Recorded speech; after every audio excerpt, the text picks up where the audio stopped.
Assalamualaikum warahmatullahi wabarakatuh. Saya Aditya Putra Wijaya dengan NIM 6120123053. Saya dari kelas RA18 akan membuat video untuk mata kuliah riset operasi yang diampu oleh Bapak Muhammad Teguh Setiadi, SEM, untuk memenuhi tugas UAS. Di sini video saya itu menjelaskan tentang keseluruhan materi yang pernah dibahas dari mata kuliah riset operasi dari pertemuan pertama sampai pertemuan terakhir. Baik, di sini yang pertama saya akan menjelaskan materi yang dipelajari sebelum UTS. Yang pertama itu ada sejarah, pengertian, dan kegunaan dari riset operasi. Di sini saya akan menjelaskan satu persatu. Yang pertama ada sejarah riset operasi. Riset operasi itu berawal pada masa Perang Dunia II ketika para ilmuwan dan para ahli matematika membantu militer Inggris dalam mengoptimalkan kegunaan sumber daya seperti pengiriman pesawat dan radar. Setelah perang, pendekatan ini meluas ke bidang industri dan bisnis untuk menyelesaikan masalah seperti perencanaan produksi, penjadwalan, dan pengalokasian sumber daya. Kemudian yang kedua yaitu dari pengertian riset operasi itu sendiri. Riset operasi itu merupakan disiplin ilmu yang menggunakan metode ilmiah dan teknik analisis untuk membantu pengambilan keputusan yang lebih baik dan lebih efisien, di mana fokus pada penggunaan model matematika, statistik, dan algoritma untuk memformulasikan dan menyelesaikan masalah yang kompleks. Di sini yang berikutnya yaitu kegunaan dari riset operasi. Ada 3 poin yang akan saya jelaskan. Yang pertama itu membantu organisasi mencapai efisiensi tinggi dalam alokasi sumber daya yang terbatas. Kemudian digunakan untuk perencanaan produksi, pengoptimalan rantai pasok, dan manajemen persediaan seperti sistem transportasi, jaringan telekomunikasi, dan keputusan keuangan. Kemudian yang ketiga yaitu membantu dalam penjadwalan pengerjaan, pengelolaan proyek, dan perencanaan strategis. Kemudian yang kedua yaitu penerapan dan model-model riset operasi. Penerapan riset operasi itu ada 4 industri. Yang pertama itu di industri manufaktur, di mana pengoptimalan lini produksi untuk meminimalkan biaya dan meningkatkan output.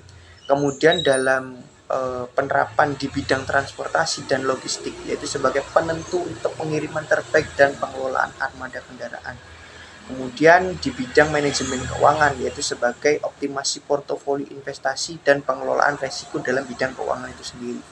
Kemudian dalam bidang kesehatan, itu sebagai penjadwalan staf rumah sakit dan alokasi peralatan medis. Kemudian ada model-model dari riset operasi itu sendiri.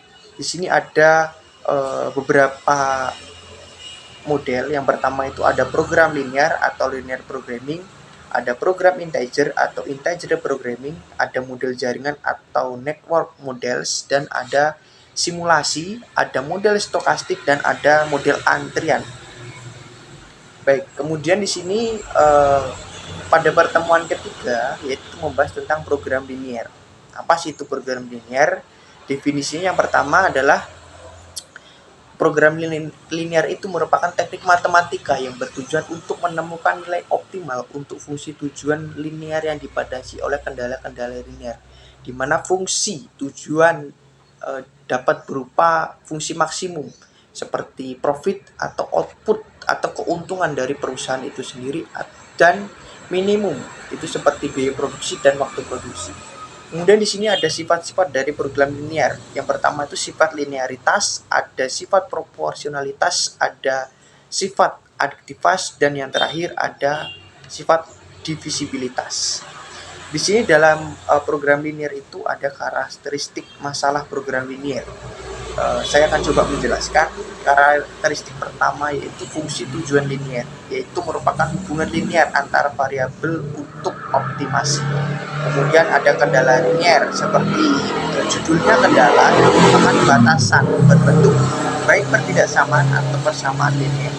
Kemudian variabel non negatif, sudah jelas bahwa variabel ini merupakan positif. Kemudian adanya tujuan yang jelas, tentu memaksimalkan atau meminimalkan dengan proporsionalitas dan additivas. Kemudian keterbatasan sumber daya itu merupakan kendala realistis seperti kapasitas yang terbatas. Kemudian yang paling penting adalah solusi optimal di titik sudut, yaitu optimum tercapai di vertex visible region. Kemudian materi yang keempat yaitu model transportasi. Apa sih itu model transportasi? Di sini didefinisikan sebagai model linear programming khusus yang meminimalkan biaya pengiriman barang dari beberapa pabrik ke beberapa gudang dengan mempertimbangkan pasokan dan permintaan. Di sini manfaat utama dari model transportasi atau metode transportasi ini adalah mencakup penghematan biaya logistik, peningkatan efisiensi rantai pasok, dan pengambilan keputusan berbasis data dalam operasi bisnis. Tujuannya adalah untuk mencapai alokasi optimal yang memenuhi batasan pasokan dan permintaan sembari atau sambil meminimalisir total biaya. Penerapan umumnya di industri seperti manufaktur, retail, dan logistik, misalnya mendistribusikan pupuk dari pabrik ke gudang regional untuk mengurangi ongkos kirim. Kemudian yang materi yang kelima yaitu metode stepping stone. Apa sih itu metode stepping stone? Berdasarkan pada pengertiannya yang sudah dijelaskan oleh kelompok 5 kalau nggak salah, metode stepping stone adalah teknik interaktif untuk mengevaluasi dan meningkatkan solusi awal atau berbasis visible dalam tabel transportasi menuju optimalitas dengan cara membentuk jalur tertutup pada sel kosong dan menghitung perubahan biaya kelebihannya, termasuk kemudahan implementasi manual tanpa perangkat lunak khusus dan kemampuan menemukan solusi optimal secara bertahap. Di sini kekurangannya adalah proses ini trial and error yang memakan waktu lama untuk tabel besar serta rentan kesalahan perhitungan jalur. Metode ini sering digunakan setelah solusi awal seperti Northwest Corner untuk memverifikasi apakah penambahan alokasi ke sel kosong mengurangi total biaya. Kemudian metode yang keenam ini merupakan materi terakhir sebelum UTS, yaitu metode penugasan dan metode Hungaria. Kita jelaskan atau kita jabarkan satu persatu. Yang pertama itu metode penugasan. Metode penugasan itu merupakan metode untuk memodelkan masalah alokasi sumber daya seperti pekerja ke tugas sebagai matriks biaya persegi untuk meminimalkan total biaya dengan satu tugas per pekerja. Kemudian yang berikutnya ada metode Hungaria. Apa sih itu metode Hungaria? Metode ini merupakan algoritma spesifik untuk menyelesaikannya, melibatkan pengurangan baris atau kolom, penutupan nol, dan penyesuaian interaktif hingga semua tugas teralokasikan. Di sini ada aspek kelebihan dan kekurangan. Dari yang pertama metode Hungaria itu kelebihannya efisiensi untuk matriks N kecil atau N kali N kecil. Solusinya ekstraks tanpa pemrograman. Kemudian kekurangannya kompleks untuk matriks yang lebih besar ketika nilai N itu lebih besar dari 10. Maka memerlukan ketelitian yang manual. Kemudian dari metode Hungaria, secara penerapan umum, penjadwalan produksi asesmen pekerja transportasi kecil. Kemudian kekurangannya terbatas pada kasus seimbang atau pasokan sama dengan itu permintaan. Baik, selanjutnya di sini ada materi setelah UTS, di mana yang dijelaskan itu tentang teori-teori. Yang pertama itu ada teori networking atau teori jaringan. Dalam riset operasi itu kan. Teori networking ini dalam riset operasi itu mempelajari struktur graph dan aliran untuk mengoptimalkan jalur distribusi atau koneksi dalam sistem seperti transportasi, telekomunikasi hingga seluruh industri gitu. Di mana konsep utamanya itu meliputi node atau titik, edge atau jalur, dan algoritma seperti shortest path atau maximum flow untuk meminimalkan biaya atau waktu. Aplikasinya mencakup perencanaan jaringan pasok, routing kendaraan, dan manajemen proyek berbasis PERT atau JPL. Di sini ada model-model dari teori networking. Yang pertama itu model shortest path atau lintasan terpendek.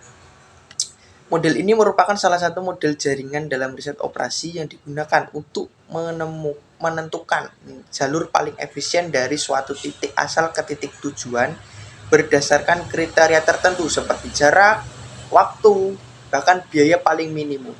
Sesuai dengan penjelasannya, model ini merupakan lintasan terpendek gitu. Kemudian yang kedua ada model minimum spanning tree atau MST. Model ini untuk menghubungkan seluruh simpul atau node dalam suatu jaringan dengan total biaya minimum tanpa membentuk siklus. Dalam model ini, setiap simpul harus saling terhubung sehingga menjadi efisien dan maksimal. Kemudian ada model maximum flow atau aliran maksimal. Apa sih yang dimaksud dengan aliran maksimal itu? Model ini merupakan yang digunakan untuk menentukan jumlah aliran terbesar yang dapat dialirkan dari suatu titik sumber atau source ke titik tujuan atau sink tanpa melampaui kapasitas maksimum pada setiap jalur yang tersedia. Kemudian yang terakhir ada model PERT dan CPM. Kita jelaskan satu persatu. Yang pertama ada PERT. PERT itu singkatan dari Program Evaluation and Review Technique. Model ini merupakan teknik manajemen proyek yang digunakan untuk merencanakan, menjadwalkan, dan mengevaluasi suatu proyek yang memiliki tingkat ketidakpastian tinggi terhadap durasi aktivitas pengguna, di mana model ini menggunakan 3 pendekatan probabilistik berdasarkan 3 estimasi waktu. Yang pertama itu waktu optimis, waktu pesimis, dan waktu yang paling mungkin. Kemudian model CPM atau singkatannya yaitu Critical Path Methods. Model ini adalah teknik manajemen proyek yang digunakan untuk menentukan lintasan kritis, yaitu rangkaian aktivitas terpanjang yang menentukan total waktu penyelesaian proyek. Baik, kemudian materi yang kedua yaitu tentang teori pengambilan keputusan. Apa sih itu teori pengambilan keputusan gitu kan? Teori ini menyediakan kerangka analisis untuk memilih alternatif terbaik di bawah ketidakpastian menggunakan kriteria seperti expected value, utility, atau decision tree. Keputusan dibagi menjadi deterministik atau data pasti dan stokastik atau probabilitas dengan metode seperti AHP. Apa sih itu AHP? AHP itu adalah singkatan dari analisis hierarki proses, gitu kan. Dan ada payoff matrix untuk mengevaluasi risiko. Teori ini digunakan dalam bisnis untuk alokasi sumber daya, investasi, dan strategi yang kompetitif. Jadi teori pengambilan keputusan ini digunakan untuk mengambil keputusan. Mungkin dalam dunia bisnis itu kan dalam skup sumber daya, dalam ruang lingkup investasi, maupun di strategi penjualan yang lebih kompetitif. Kemudian yang ketiga yaitu teori permainan atau biasa disebut dengan game theory. Apa sih itu game teori atau teori permainan? Jadi teori permainan itu menganalisis interaksi strategis antara pihak rasional dengan model seperti zero sum atau satu pihak menang yang lain kalah, atau non zero sum atau win-win atau biasa disebut dengan seimbang, serta konsep equilibriumness di mana tidak ada pihak yang diuntungkan atau sama-sama tidak ada yang menang begitu. Dengan mengubah strategi secara unilateral. Metode utamanya adalah payoff metric untuk two-person game dan simulasi untuk multiplayer. Aplikasinya itu meliputi negosiasi harga, kompetisi pasar, dan strategi militer. Kemudian materi yang terakhir yaitu tentang teori antrian atau queuing theory. Apa sih itu teori antrian? Teori ini merupakan teori untuk memodelkan sistem pelayanan dengan kedatangan acak menggunakan notasi kendal seperti M per M per 1 atau Poisson arrival exponential service single server untuk menghitung metrik seperti waktu tunggu atau WI dan panjang antrian LG. Rumus dasar dari teori ini berdasarkan Little's Law menyatakan bahwa L sama dengan sigma W, di mana sigma adalah tingkat kedatangan berguna untuk mengoptimalkan fasilitas seperti bank, rumah sakit, atau call center untuk mengurangi waktu tunggu dan biaya server. Mungkin itu yang dapat saya jelaskan sesuai dengan pemahaman saya tentang materi dari riset operasi yang dipaparkan dalam 1 semester ini. Kurang lebihnya saya mohon maaf dan saya akhiri. Wassalamualaikum warahmatullahi wabarakatuh.